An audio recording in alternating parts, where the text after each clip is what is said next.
sobre múltiples temas de medicina materno-fetal. El doctor Antonio Herrera González es cirujano general y cirujano bariatra egresado de la Universidad Nacional Autónoma de México. Es miembro del Colegio Mexicano de Cirugía para la Obesidad, de la Federación Internacional para Cirugía para la Obesidad y Enfermedades Metabólicas, así como de la Asociación Mexicana de Cirugía General, de la Asociación Mexicana de Cirugía Endoscópica y es fellow del Colegio Americano de Cirujanos.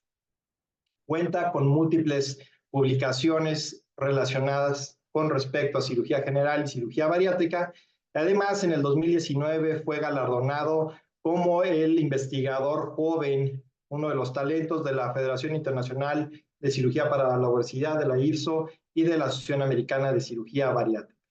Hoy en día es cirujano bariatra, adscrito al cuerpo de cirujanos del Centro Médico ABC en la Ciudad de México. Toño, muchísimas gracias por la invitación. Pues tú eres ahora sí que el principal ponente de esta sesión y el principal coordinador. Muchísimas gracias y dejamos los micrófonos y todo contigo. Gracias. Buenas noches. Gracias a todos los participantes y le agradezco al colegio por la invitación. Bueno, vamos a iniciar esta sesión de Bariatric Rounds. El tema del día de hoy es embarazo y cirugía bariátrica, la evidencia actual. Para ello tenemos invitado al doctor Raigam, que nos va a platicar a profundidad sobre este tema. Pero antes de iniciar con lo que el doctor Raigam tiene para comentarnos, vamos a ver qué es lo que sabemos un poquito los cirujanos bariatras o qué es lo que se nos presenta en el día a día en nuestra consulta. La mayoría de las personas o las preguntas que tenemos es cómo afecta la cirugía bariátrica a un potencial embarazo futuro, cómo afecta la cirugía bariátrica a la fertilidad, qué complicaciones tienen, cómo es el tema del suplemento multivitamínico, qué riesgos podría tener las pacientes, en qué momento deben de embarazarse después de una cirugía, antes, después. Entonces, esas son las preguntas en general que los pacientes nos dan durante la consulta. Ahora, la parte de la ciencia, ¿qué tenemos publicado? ¿Qué es lo que hemos revisado? Pues, a la fecha hay aproximadamente 1050 artículos publicados. La primera publicación fue en 1985 y se relacionaba estrictamente al tratamiento de la obesidad con procedimientos que ya no se hacen tanto con anastomosis de ayuno ileal en pacientes embarazadas.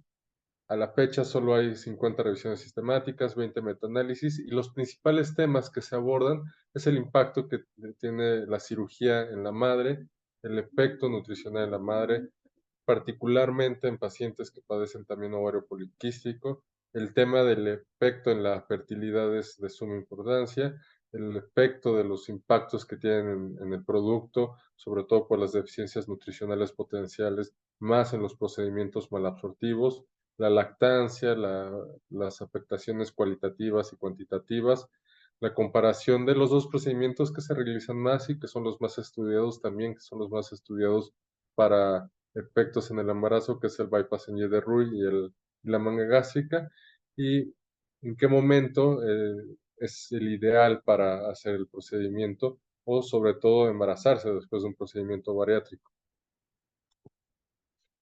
Bueno, en general sabemos que la cirugía bariátrica es una mejora significativamente la calidad de vida, la salud metabólica de nuestras pacientes. Las asociaciones con los efectos metabólicos y las mejorías que tienen las complicaciones propias de la enfermedad, bueno, están más que descritas y se ha hablado mucho en los temas y en las sesiones del colegio.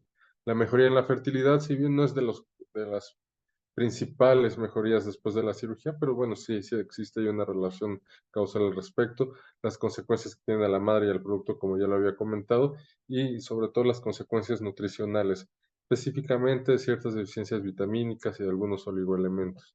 Las afecciones en los efectos de la madre, pues en general es una mejor salud metabólica, se traduce en reducción de complicaciones en general para su vida, específicamente, para tener por la mayoría de las situaciones estadísticas que conocemos, mejorías durante el embarazo y durante el periodo perinatal, mejoría en la regulación del ciclo menstrual, aumento en la fertilidad y reducción de riesgos puntualmente de diabetes gestacional, preeclampsia e hipertensión. Para el producto, para los bebés, ¿qué es lo que más se ha estudiado? Bueno, la reducción de riesgo para que nazcan con macrosomía, el aumento del riesgo específicamente en pacientes operadas de manga gástrica, que sus hijos nazcan con un peso pequeño para la edad gestacional, las deficiencias nutricionales que comentaba, específicamente la B12, la vitamina D, el hierro y el calcio, y que esto amerita una monitorización y una suplementación estricta, tanto por nosotros como por parte de todo el equipo multidisciplinario. De la lactancia es de lo que tal vez menos se ha estudiado, puede verse afectada de manera cualitativa y cuantitativa, y el tiempo en la cirugía lo que más se recomienda son de 12 a 18 meses, sobre todo para que se estabilice la reducción masiva de peso y ciertas depresiones o suplementaciones que eventualmente acaban sucediendo de algunas vitaminas. En cuanto a qué procedimiento les funciona más o menos, realmente no se estudió mucho eso. Lo que más se sabe es qué efectos tienen sobre el producto, como les comentaba, la macrosomía o el nacimiento con pesos menores por la edad gestacional, y la manga gástrica, que se asocia a una recuperación o más bien una estandarización del peso después de la cirugía más rápida comparada con procedimientos malabsortivos. Y que esto amerita que agreguemos al equipo multidisciplinario de pacientes operadas de procedimientos bariátricos por los médicos materno-fetales para que cuiden pacientes embarazadas con estas características, pacientes que previamente tienen enfermedades severas y ahora están operadas de procedimientos que pueden tener consecuencias para ella y para sus futuros hijos, y dependiendo también de otras características propias de esta paciente, solicitar también un biólogo de la reproducción si es que ello lo requiere, y esto con una planificación aún más estricta que en nacimientos normales. Para esto, sobre qué es lo que sabemos estadísticamente, pues nos va a hablar alguien que es un gran experto en el área. El doctor Japet Martínez Raigama es un especialista en ginecología y obstetricia por la UNAM, es subespecialista de medicina materno-fetal por la Universidad de Barcelona, tiene un doctorado en medicina y cirugía fetal en el Hospital Clínic de Barcelona, tiene una maestría en ciencias de la medicina basada en evidencia y en la Universidad de Oxford, en Reino Unido. Es editor y revisor de las principales revistas científicas de obstetricia y medicina materno-fetal a nivel mundial. Es un miembro del Sistema Nacional de Investigadores y es investigador clínico del Instituto Nacional de Perinatología. Pues tenemos a un gran experto para platicarnos sobre qué es lo que dice la ciencia de la relación de la cirugía bariátrica y los efectos que tiene sobre el embarazo. Doctor Regam, le dejo el micrófono. Muchas gracias por aceptar la invitación.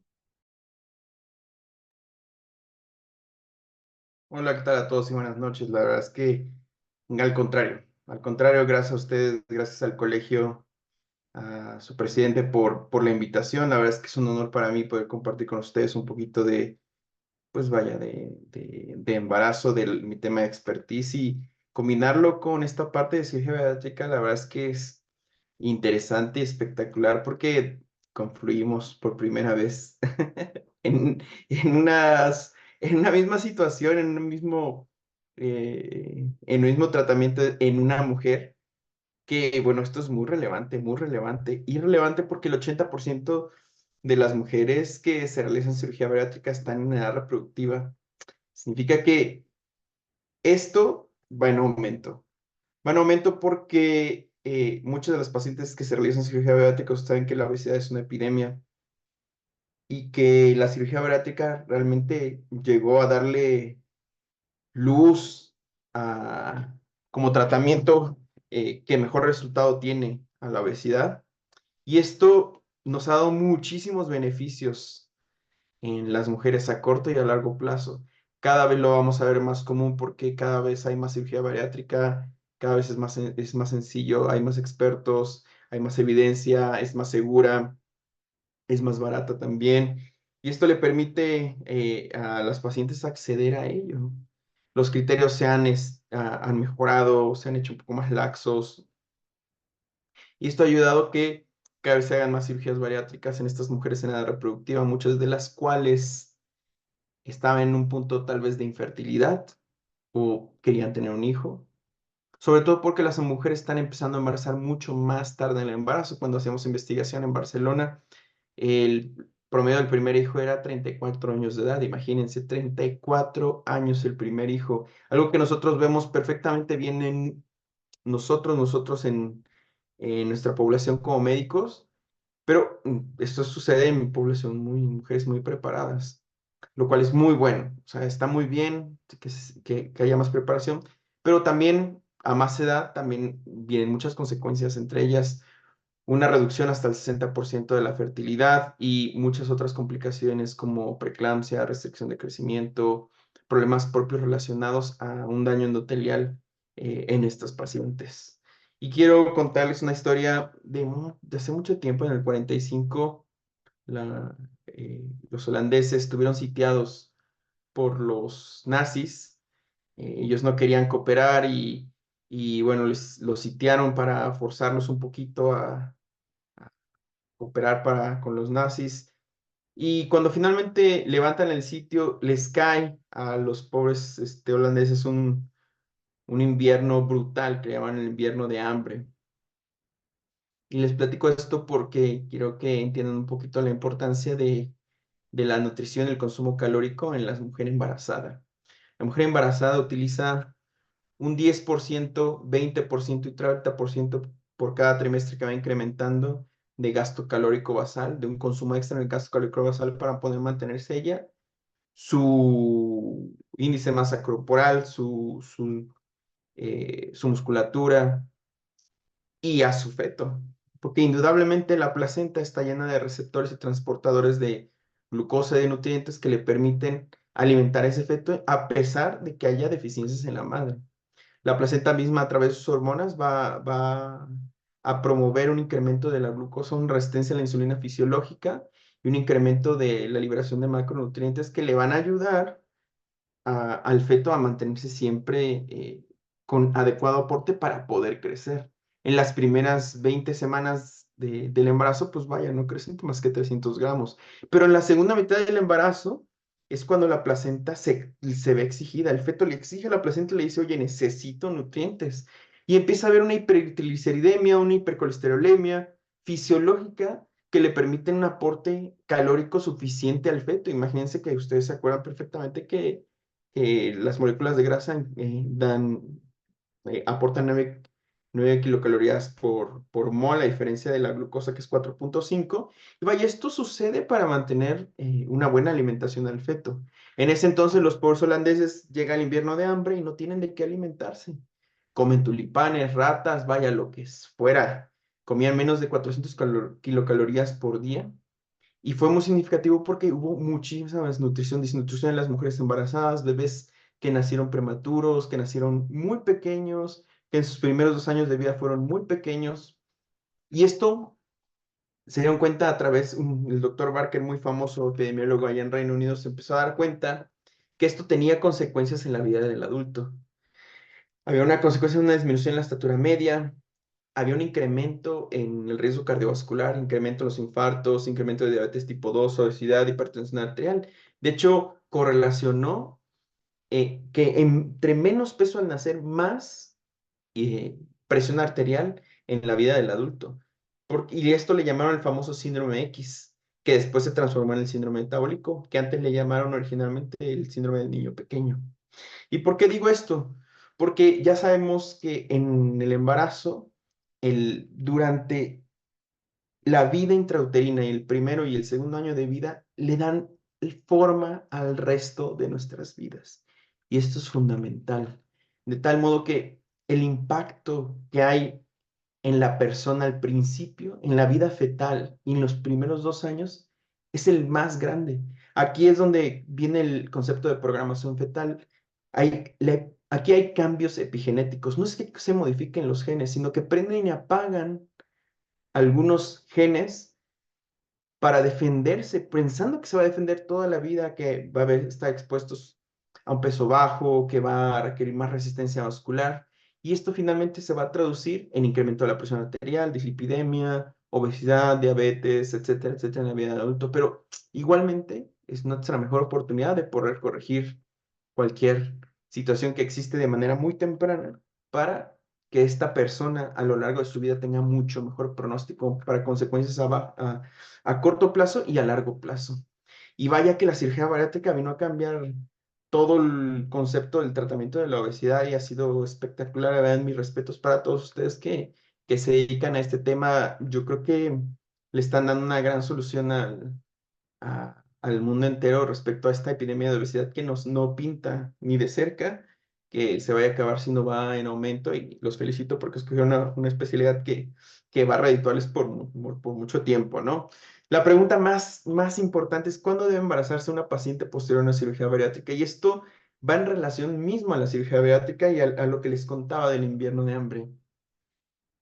¿Cuánto tiempo se tarda una persona en tener una adecuada homeostasis, un balance adecuado de los micro y macronutrientes después de una cirugía bariátrica?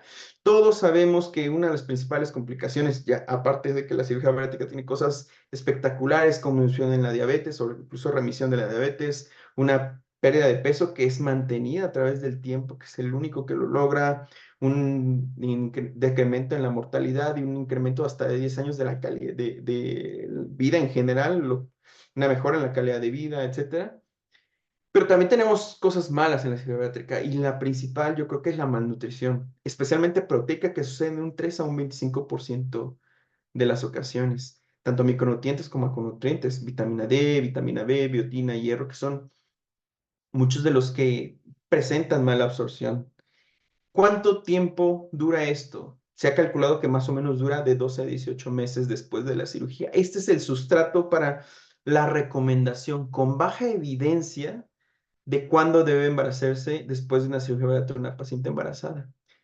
Si la malnutrición pudiese durar en promedio de 12 a 18 meses por cirugía, obviamente más comúnmente en el bypass comparado con la manga, pues la primera recomendación es justamente que las pacientes se embaracen de 12 a 18 meses posterior, pero no hay un estudio clínico aleatorizado que haya comparado los tiempos específicamente y por eso tengamos una recomendación de alta calidad. En realidad es solamente basados en lo que observacionalmente hemos visto de la malnutrición que existe. Pero ¿cuáles son las consecuencias que podrían pasar? Y creo que Antonio lo decía muy bien. Una de las principales es la diabetes gestacional. Miren, la diabetes gestacional afecta, vaya, depende del país, pero en España del 2 al 6% de todos los embarazos, y en México de 10 al 15%. Tenemos mucha diabetes gestacional. Y esta es causada por diferentes factores, como les explicaba.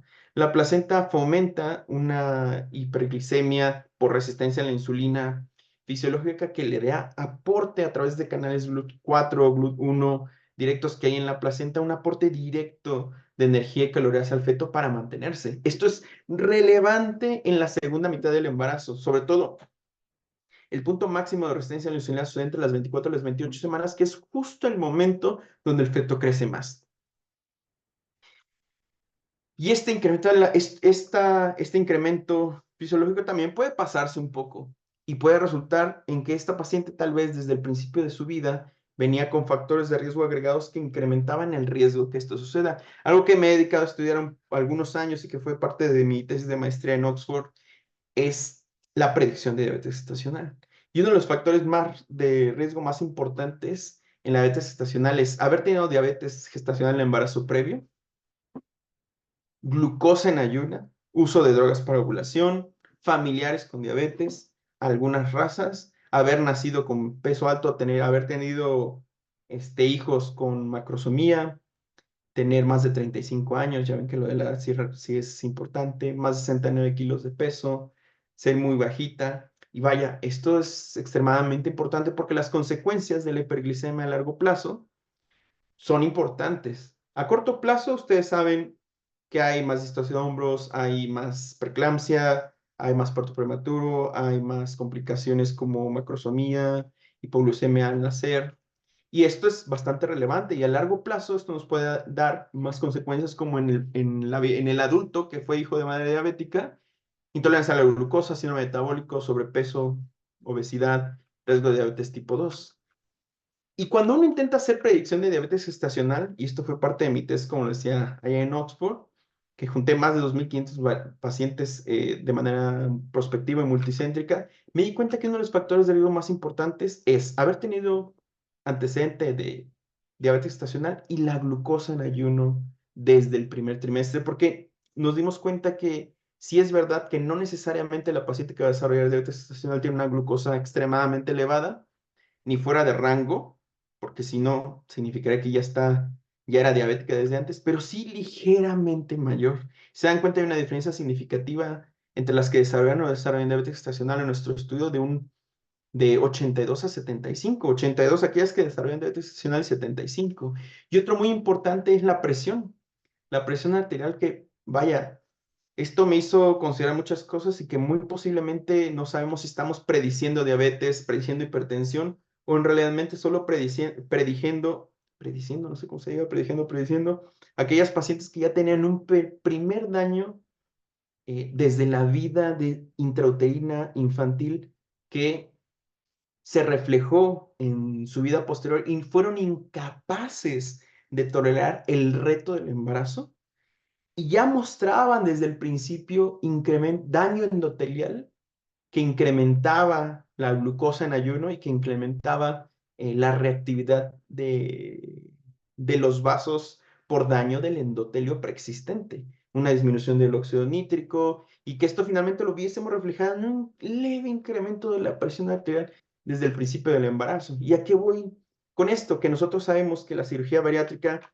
mejora la glucosa en ayuno. Sí es verdad que tenemos algunas situaciones como el dumping, tenemos alteraciones en la primera hora postprandial después del consumo de carbohidratos, en el cual pasa tan rápido la comida y se absorbe tan rápido los carbohidratos que tenemos el cuerpo que estaba acostumbrado a tener resistencia o tenía resistencia a la insulina, de repente tiene una hiperinsulinemia con una posterior caída de la glucosa en la segunda y tercera hora. Pero sí nos damos cuenta que a nosotros en la cirugía bariátrica, al reducir los niveles promedio y globales de glucosa, también reducimos al mismo tiempo la probabilidad de que esta paciente tenga diabetes gestacional. ¿Cuánto? Hasta en un 19%, gracias a esta misma disminución de los valores en ayuno. En realidad, eh, todavía no está demostrado, pero le estamos quitando un estadio proinflamatorio a la paciente que puede derivar en muchas complicaciones maternas. Cuando hablamos de hipertensión gestacional, porque una de las cosas también muy importantes es la reducción de la hipertensión gestacional. Y esto es relevante. Cuando hablamos de hipertensión, vaya, lo primero que nosotros hacemos en primer trimestre de una mujer embarazada no solo es detectar los factores de riesgo para diabetes gestacional, sino también para preeclampsia. Y la preeclampsia afecta prácticamente el 4% de todos los embarazos y es mortal, es la segunda causa de muerte materna en México y en el mundo. Cuando nosotros buscamos cuáles son los factores que se asocian a preeclampsia e hipertensión gestacional, bueno, nos damos cuenta que uno de ellos es la obesidad. Si se dan cuenta en los cuestionarios que se utilizan validados en Reino Unido, en Estados Unidos, incluso los nuestros en México, la diabetes, las complicaciones importantes con enfermedad hipertensiva previa, renal, autoinmune, son factores potentes que te dicen que esa paciente tiene riesgo de desarrollar preeclampsia, pero no tan menores pacientes con más edad, pacientes con su primer embarazo y pacientes con índice de masa corporal incrementado. Si algo tiene la cirugía bariátrica es que es capaz de reducir el peso de los pacientes y mantenerlo reducido a través del tiempo, lo cual es muy significativo. Se dan cuenta en otros esquemas validados como el del Colegio Americano también. Más de 30 índice de masa corporal es un factor de riesgo para preeclampsia. Y diabetes también para preeclampsia. Y en otros modelos más avanzados que detectan hasta el 45% de los pacientes que desarrollan preeclampsia, la diabetes y la obesidad siguen siendo factores de riesgo importantes. Nosotros hemos estudiado todo lo relacionado a hipertensión gestacional y preeclampsia, y preeclampsia, y hemos establecido los valores normales en estudios que hemos publicado y nos hemos dado cuenta que el índice de masa corporal, la talla, el peso, modifican de manera significativa los biomarcadores que utilizamos para predecir preeclampsia. Es decir, el índice de masa corporal, el peso y la talla están involucrados en absolutamente todo.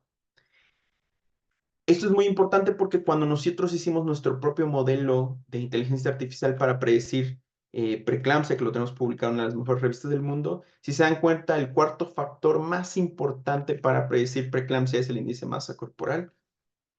Y otros más importantes también, bueno, no tan potentes como este, pero también muy importantes, la diabetes preexistente. ¿Y qué hacemos con la cirugía bariátrica? Bueno, reducimos la diabetes y reducimos la glucosa en ayuno y reducimos el índice de masa corporal de manera permanente. Esto nos reduce la probabilidad de hipertensión gestacional y de preeclampsia de manera significativa. Otro factor, pero vaya, no todas las cosas son... Esta reducción de la hipertensión gestacional y la preeclampsia, claro, obedece a una reducción de los factores de riesgo preexistentes de la propia mujer que podían desencadenar este tipo de enfermedades en el futuro. Pero no todo es bueno, ¿eh? No todas las cosas son como maravillosas. No es que hagamos cirugía bariátrica y vamos a hacerle a toda cirugía bariátrica para que reduzcamos las complicaciones en el embarazo. Algo importante es que las pacientes que tienen malnutrición o que tienen peso bajo o que reducen demasiado el peso durante la gestación, que podría ser del 12 al 19% de las pacientes que tienen cirugía bariátrica, del 3 al 19%, perdón, son susceptibles a tener parto prematuro. Y de hecho, los estudios en la mayoría de los países en Europa, estudios nacionales como los holandeses, han demostrado que la disminución importante del peso en las mujeres embarazadas está asociado a parto prematuro. Y de hecho, las pacientes sometidas a cirugía bariátrica de manera significativa tienen un periodo de embarazo mucho más corto. Uno de los factores de riesgo que tal vez no es tan potente, no es como tengamos un riesgo relativo de 5, pero sí de 1.24, incrementa el riesgo de parto prematuro. De hecho, en estos estudios tan importantes, la cirugía bariátrica incrementa este riesgo en un 24% con un riesgo relativo de 1.24, y lo cual es significativo. Y muy probablemente tenga que ver este aumento tan discreto, tenga que ver con la malnutrición, que ese va a ser nuestro principal problema en el embarazo, de hecho. Y otro punto muy importante, no a favor, sino negativo, es la restricción de crecimiento. Hay un 10% de los embarazos que tienen bebés con peso bajo. Esto es estadístico. Una de cada 10 mujeres tendrá un feto con un peso menos del percentil 10 de lo esperado para la gestación. Nosotros lo que hacemos es medir a través de diferentes biometrías el peso del feto y compararlo contra lo que sabemos que es normal. Es como si tuviéramos 100 niños bien en los honores a la bandera y los formamos del más chiquito al más grande, del 1 al 100, del 0 al 100, de hecho. Y esos primeros 9 niños que están hasta enfrente, pues son los niños chiquitos. Bueno, estos niños chiquitos siempre son un red flag. Y son un red flag porque si ustedes se dan cuenta en este estudio que hicieron 3.4 millones de nacimientos en el 2012, Piloid, todos estos puntitos que ustedes ven aquí son muertes. Si ustedes se dan cuenta, todos los que están por abajo del percentil 10 incrementa su riesgo de mortalidad. Los que están entre el percentil 3 y 5 de crecimiento, los fetos, tienen un poquito más riesgo. Y ni se diga aquellos que están por abajo del percentil 3, que tienen muchísimo más riesgo de fallecer. El peso bajo siempre ha sido un factor pronóstico muy importante en el embarazo, ya que en el 86% de las complicaciones de los fetos con agar bajo, cesárea urgente al momento de un parto, acidosis neonatal, etcétera, están relacionados al peso bajo. De hecho, el 50% de las muertes intrauterinas, de los óbitos, de los bebés que mueren dentro del vientre de su madre, llegan a urgencias ya sin latido, son restricciones del crecimiento que no fueron diagnosticadas. Por eso es que es relevante. Al momento de nosotros intentar entender qué feto va a ser pequeño para la gestación, en realidad tenemos malos predictores. Pero sí algo que hemos visto que es relevante es la talla baja, las pacientes fumadoras, que tuvieron reproducción asistida, embarazos previos. De hecho, los factores de riesgo se parecen muchos a los de hipertensión. Porque se comparten porque ambos hablan de insuficiencia placentaria. Aquí el problema de todo, la razón de todo es la placenta. Si esa placenta no funciona bien, el trabajo de una placenta es meterse, insertarse en el útero, remodelar las arterias espirales, hacerlas grandes y gruesas para permitir un paso enorme de sangre cuando el feto lo requiera, que no lo requiere al principio del embarazo. Las primeras 20 semanas crecen 300 gramos, pero sí lo va a requerir en la segunda mitad del embarazo. Ahí es cuando se le va a exigir de manera importante la placenta. Una placenta que no hace bien su trabajo, que no invadió de manera correcta, le van a pasar dos cosas. Primero, al llegarle menos nutrientes, menos oxígeno, la placenta le va a enviar menos nutrientes y oxígeno al bebé. Y el bebé tendrá que decidir, o crezco o vivo. Y va a decir, bueno, voy a vivir, pero dejará de crecer. Entonces, esa disminución del crecimiento relacionado a este fallo en la placenta es el principal factor de riesgo de complicaciones. Estos fetos que van creciendo poco, que le pidan la placenta no les da suficiente, bueno, son susceptibles a complicaciones. Esta insuficiencia placentaria es el mejor predictor y el peso bajo es el principal subrogado de la función placentaria. Y esta misma placenta que no funcionó bien, empieza a sufrir y a producir unas proteínas que se llama SFLT1, que es una proteína trunca, que lo que hace es antagonizar el factor de crecimiento endotelial vascular, que es necesario para un adecuado funcionamiento del endotelio. Y lo que va a hacer es que al antagonizarlo y no haber VEGF para suplir las necesidades del endotelio, el endotelio se va a dañar. Y al dañarse el endotelio va a dejar de producir óxido nítrico. Y al dejar de producir óxido nítrico va a haber incremento de la presión arterial, va a haber hipertensión y va a tener una crisis hipertensiva la paciente.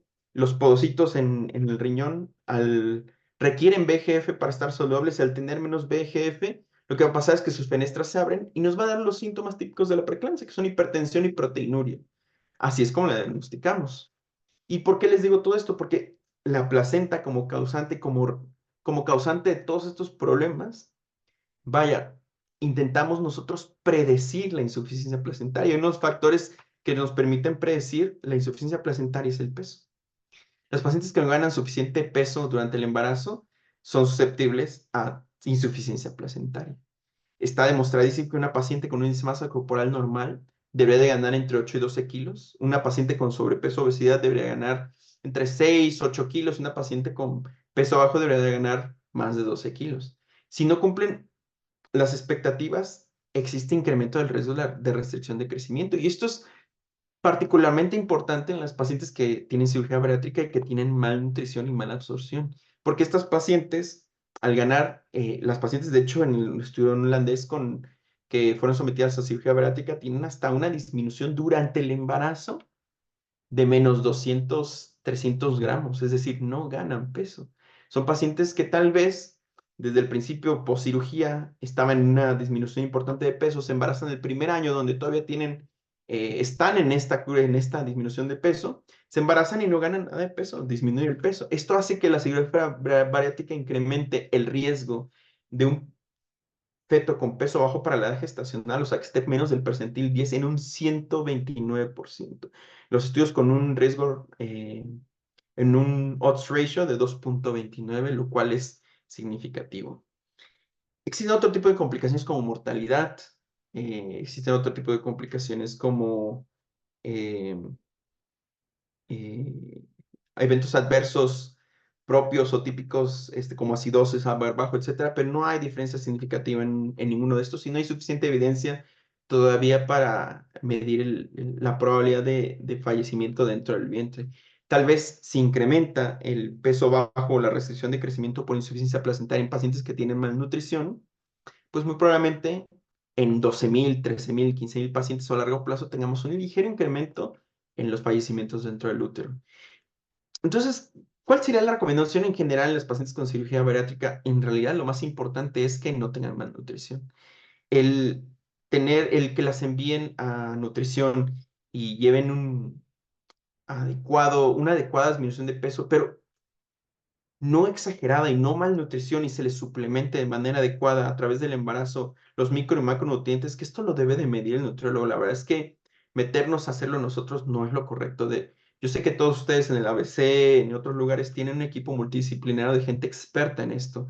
Y valdrá mucho la pena agregar una experta en nutrición perinatal y un materno fetal que nos permita entender los factores de riesgo de las pacientes que son sometidas a cirugía bariátrica, cómo hemos atacado y disminuido los factores de riesgo como obesidad, sobrepeso, resistencia a la insulina, diabetes, pero también aquellas pacientes que están teniendo mala absorción y que están teniendo malnutrición, poder nosotros, a través de este equipo multidisciplinario, atacar el problema, poder estabilizarlas, suplementarlas y entonces que se embarace la paciente si tiene deseo de esto. El problema es que estas pacientes venían muy probablemente por la obesidad y por todos esos problemas de un antecedente de infertilidad. Y al disminuir, al mejorar la resistencia a la insulina, disminuir la diabetes, disminuir el peso, incrementas la ovulación. Y algo que está súper demostrado, que no es mi área, pero es de fertilidad para el biólogo de la reproducción, es que al atacar estos problemas, al disminuir al mejorar la resistencia a la insulina, al disminuir la obesidad, incrementa la ovulación y la cantidad de ovocitos que se recolectan. De tal modo que estas pacientes muy probablemente no se embaracen porque lo tenían planeado, sino que se embaracen porque tenían relaciones antes, nunca podían hacerlo y de repente, ¡pum!, mejora su fertilidad y se embarazan de la nada, que es lo que nos pasa típico en las pacientes que no han podido tener un hijo, tienen ovario poliquístico, mucha resistencia a la insulina, empiezan a bajar de peso, se confían, tienen relaciones porque nunca había pasado nada y de repente, de la nada, empiezan a ovular mucho mejor, sus ciclos son más regulares y se embarazan de la nada.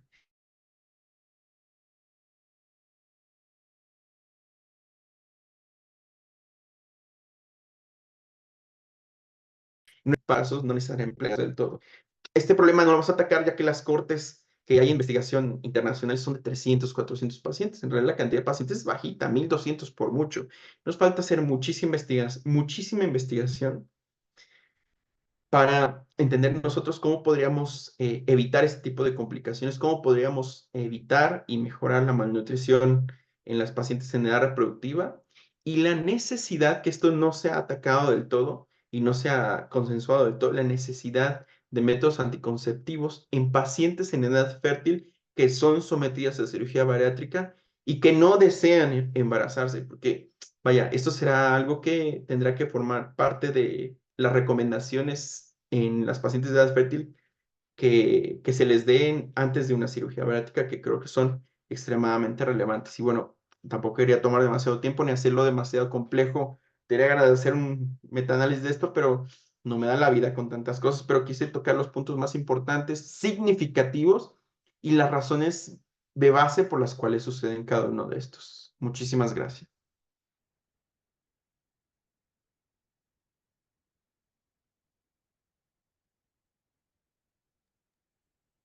Muchas gracias, doctor Oigan. ¿Alguien tiene alguna pregunta que le gustaría hacer al doctor? Les ponen una aquí en el chat, Toño. Ujú. Los estudios hablan del incremento del 129% en feto, va más orientada al doctor Martínez Portilla. Hablan de un incremento del 129% de feto pequeño. Observaron el estado nutricional micro, macro, antes y durante el embarazo. ¿Se pueden mejorar estas estadísticas con un embarazo planeado y bien asistido? Claro, claro, claro, claro, absolutamente. De hecho, esa es la idea. Eso es totalmente la idea. No debemos dejarlas embarazar antes de no tener haber atacado el problema de la malnutrición en las pacientes que tienen este tipo de complicaciones que puede ser hasta un 19%. Estas son las que, vaya, no podemos dejarlas embarazadas hasta que no tengamos en un equipo multidisciplinario controlados este tipo de situaciones y esas son las que deberían de usar método anticonceptivo sí o sí. Si no es planeado, la verdad es que podemos tener problemas como estos.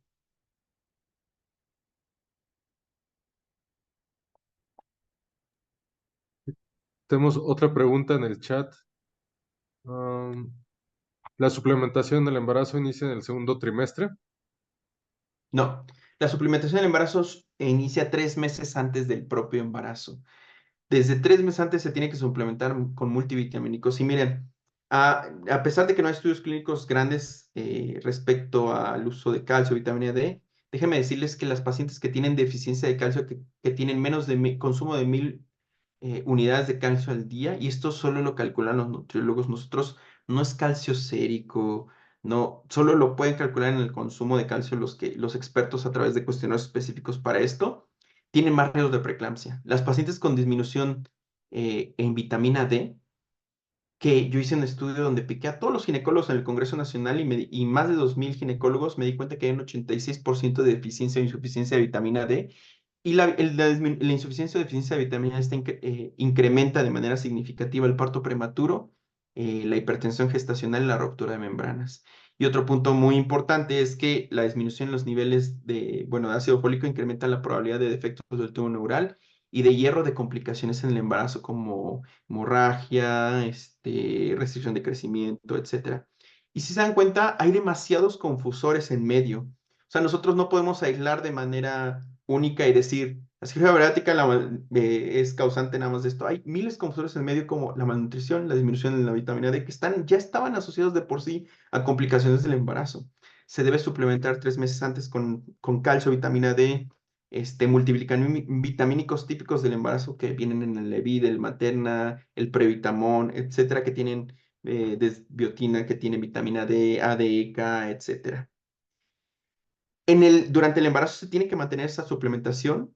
Los suplementos ya tienen la dosis máxima de ácido fólico y se tiene que mantener eso así hasta el fin del embarazo y lactancia después. O sea, vaya, por eso los embarazos tienen que ir planeados. Imagínense que si las pacientes no tienen buen consumo ni siquiera de calcio, porque desperdician casi el 60% de calcio de su dieta, y no lo planean y vienen de una cirugía bariátrica y no están absorbiendo, están teniendo mala absorción, vaya,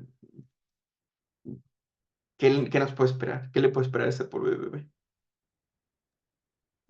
Hay dos preguntas más en el chat sobre qué método anticonceptivo recomendaría, doctor, para las pacientes operadas de procedimiento bariátrico. Si la paciente es nulípara, si la paciente nunca ha tenido hijos, tienen que ser hormonales orales. Hormonales orales o parche o un em, dispositivos por dentro de la piel. Y las pacientes que ya han tenido algún embarazo, un dispositivo. Sin duda alguna, un dispositivo intrauterino, ya sea hormonal o té de cobre o de lo que sea, pero tiene que ser un dispositivo. Esa es la mejor recomendación. De hecho, eso es lo estándar, ¿eh? Eso es lo estándar. La cirugía bariátrica no debería de cambiar esta recomendación de ninguna manera. Preguntan sobre la dosis de B12 en pacientes embarazadas con procedimiento bariátrico. ¿Hay algún Vaya, no lo cambio sé. sobre cualquier paciente? No, no, yo le daría la dosis estándar, pero esto no lo sé porque no sabemos si esa paciente va a tener malnutrición o no te va a tener malnutrición. La verdad es que, vaya, yo creo que la suplementación en pacientes específicamente de cirugía bariátrica tiene que ir en relación a la deficiencia, al consumo y a los niveles séricos del mismo. Y esto no lo podemos calcular nosotros ni a ojo de buen cubero, tiene que verlo una experta en nutrición que de manera exacta nos diga. Pero vaya, si yo les dijera algo sin conocer los antecedentes ni si tiene malnutrición o no, vaya, la suplementación típica de cualquier suplemento de embarazo pienso que es adecuado. Pero estas pacientes específicamente que tienen algo tan complejo y específico, debe verla un equipo multidisciplinario, sin duda alguna. Sí, por supuesto, debe de seguir con su equipo multidisciplinario y agregar a más miembros. Ruth Soriano nos pregunta, bueno, hace un comentario, algunas pacientes tienen problemas con la tolerancia de proteína y en poder alcanzar un aporte calórico adecuado. Se debe fraccionar mucho en las porciones.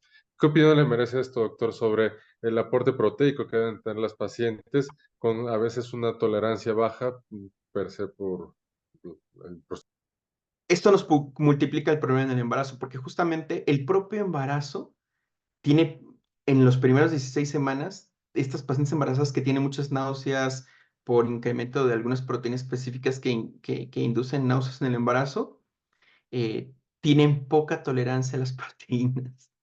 Entonces, las pacientes embarazadas pierden muchísima masa corporal porque hacen menos ejercicio y comen menos proteína. Nosotros publicamos un estudio bien importante que se llama Impact acerca de nutrición en el embarazo y nos dimos cuenta que una buena nutrición con más proteínas, más ácidos grasos buenos, y a esto me refiero omegas, darles nueces, salmón a las pacientes, reduce de manera significativa la probabilidad de una restricción de crecimiento, o sea, les ayuda a crecer mucho mejor. Entonces tenemos un problema doble, un problema en el cual la paciente tiene que comer muy fraccionadamente, se llena demasiado rápido, tiene dolor o no puede con las mismas proteínas por, ya sea que tenga una gastrectomía o que tenga un bypass, y encima de todo va a tener náuseas por culpa del embarazo que no tiene nada que ver con la cirugía, sino que las propias proteínas producidas por la placenta y que tampoco van a poder comer más que muy fraccionado. Entonces, vaya, en estos pacientes forzosísimo dejarlas comer lo que puedan y como puedan, en el sentido que en el embarazo nosotros le decimos coma todo lo que puedan. A veces no pueden ni siquiera comer, una cosa están vomitando todo el día. Vaya, es muy complejo y esto nos multiplica el problema de manera muy significativa. Por eso, poder incluir un equipo con un nutricionista experto, un materno-fetal experto que nos ayude a darle no nada más lo que necesitan, sino lo que le gusta, porque no va a poder comer otra cosa, de manera fraccionada y con una suplementación tal vez proteica por licuados o por barras, podría ser lo que nos ayude un poco en estas pacientes, pero todas se tienen que individualizar sin duda alguna, ¿eh? Un par de preguntas dirigidas también para ti, dirigida más ya hacia la cirugía bariátrica, ya porque veo muchos temas de nutrición y realmente pues no somos ni el doctor Rayam ni los cirujanos bariátricos que están acá, pues somos expertos en nutrición como serían, y bien lo comentó Rayam, ¿no? Los nutriólogos. Y siempre debe estar vigilado por ellos. A ver, Toño, llega una mujer joven en edad fértil que tiene ¿Verdad? deseo de embarazo y te pregunta, ¿qué me conviene más? Digo, también basado en la evidencia que nos mostraba Ray, y es muy importante, porque hay una de las cosas que yo alguna vez había leído, es de que sí se disminuye prácticamente como en un 30% la probabilidad de riesgo de diabetes gestacional y problemas de hipertensión. Pero que aquellas personas o aquellas mujeres que tenían diabetes o que ya habían presentado diabetes gestacional, todavía la disminución era más de cerca de un 50-60%. Entonces, te preguntan, ¿qué me conviene más? ¿Embarazarme primero, tener mi hijo o ir primero a cirugía bariátrica? Esto, mira, el tiempo de las mujeres para embarazo es finito. Esto depende. Si eres una mujer joven, hacer una cirugía bariátrica controla tus factores de riesgo primero y embarázate. Pero si tienes 35 años, embarázate. Por Dios, es que te va a hacer una cirugía bariátrica, vas a ahorrar para eso, la vas a pagar un año, te vas a estar recuperando, van a pasar 2 años más, ya perdiste 3 años. Ya para los 38 años el riesgo de cromosomopatías y complicaciones es tan elevado que si estás muy al extremo de allá, embarázate, el tiempo es oro. Pero si estás muy tempranamente, corrige los factores de riesgo. Esto tiene toda la lógica del mundo. Sí, normalmente lo que yo les comento en mi consulta es justamente eso, dependiendo, pues, vaya, qué edad tengan y qué tan enfermas estén y qué tanta complicación tengan por secundaria a la obesidad. Si, vaya, casi casi es más mandatorio para su propia salud, vaya, pues sí, Ujú. el embarazo acaba siendo muy secundario. Ahora, en cuanto a la fertilidad y el tiempo dependiente, platicando con biólogos de la reproducción, me han dicho que desde el 3% de la reducción del peso, entonces, si lo quieren hacer solo bajar para mejorar la fertilidad, desde una reducción del 3%, si ya tienen 38, 42 años, vaya, no necesitarán más específicamente para mejoría de la fertilidad. Ya para el tratamiento de enfermedades asociadas, pues sí, definitivamente, si están más enfermas que una probabilidad potencial de embarazarse, pues es decir la verdad y pues con los números disponibles que tengamos y que ella tome la mejor decisión. Sí. Si vienes de un antecedente de infertilidad, hazte cirugía bariátrica porque eso te va a corregir casi todos los factores relacionados a infertilidad. Te va a permitir embarazarte. Si no vienes de ese factor vale, ya tienes una buena fertilidad porque tienes buena ovulación, mes con mes, etcétera, y tal vez ya tienes 35 años, no, no, no, pues embarázate. Si no son factores de riesgo potentes, embarázate. Esto no se ha establecido así con ciencia donde yo pueda establecer con números una balanza exacta entre corregir versus embarazarme, en qué punto de edad dónde está el riesgo-beneficio, no lo sabemos. Te tomaría muchos pasitos hacerlo, pero la recomendación que le hace Antonio yo creo que es fabulosa. Y la otra pregunta dirigida para ti, Toño. Sí, ¿Qué dime. procedimiento les ofreces? Una mujer que esté en edad fértil, pero que además tenga deseo de embarazo. cercano, ¿qué procedimiento les ofreces? Mira, ¿Manga, bypass o basado en qué recomendaciones? normalmente, como yo creo que la mayoría la hacemos ya específicamente cuando nos hace una consulta buscando también pues, fertilidad en los siguientes 2, 3 años, que es parte de las cosas que yo suelo preguntarle a mis pacientes. Si se puede una manga, la verdad es que ante toda posibilidad una manga por ciertas consecuencias nutricionales que puede tener. Es una locura, como incluso están comentando en el chat, una paciente que tuviera, no en común, pero bueno, que tuviera una deficiencia por vitamina A, corregirla, con pues con un aspecto teratogénico potencial, pues, qué relajo. Y lo que siempre sabemos, el bypass, convertir una manga en bypass, eso siempre lo podremos hacer, pero para reducir peso, para mejorar algo de fertilidad, para pues darle un primer intento a una persona joven, la mayoría de las veces, además de que tenga reflujo, diabetes, que sí le beneficie muy bien, ya algo malabsortivo, sí, un bypass, pero si no, se puede una manga, por supuesto. Tienes toda la razón, es toda la lógica del mundo. Imagínate intentar embarazar a una paciente que tiene deficiencia de vitamina A, no la puedes suplementar en el embarazo porque pues, es teratógena en las primeras 9 semanas, ¿no? O sea, que, de hecho, no debes de dejar embarazarse a una paciente con malnutrición, sino, a menos que quieras entrar en un mundo de complicaciones fetales, ¿no? Que se ven nascantes, es que tenga restricción de crecimiento y ande sufriendo, con sacarlo prematuramente para que no fallezca, ¿no? Vaya. Por eso tienes toda la razón, paciente, que toda la razón. Pensaría exactamente igual. Manga. Menos riesgo de malnutrición. Sí, exacto, y bueno, una vez que acabe sus fines de fertilidad, pues si aún tiene reganancia, empieza a tener complicaciones, bypass o un SADIS, cualquier cosa, eso puede ser después a sus 45 años, 50 años, ya con una fertilidad satisfecha, una paridad satisfecha. De otras preguntas que hacen, métodos anticonceptivos, ¿por qué no el DIU en nulíparas? Pues es, como comentabas, más bien guías generales, ¿no?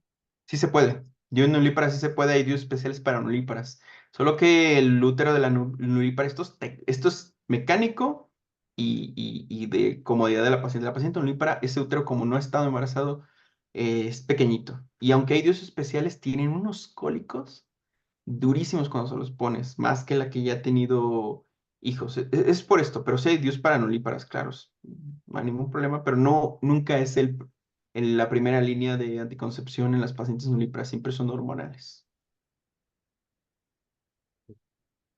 Pues bueno, este, Memo, no sé si tengas tú alguna otra pregunta, algún comentario. La verdad es que muchas gracias, Regan. Nos diste mucha luz a temas que no tenemos obviamente mucho contacto, pero estuvo genial tu plática. Muchas gracias.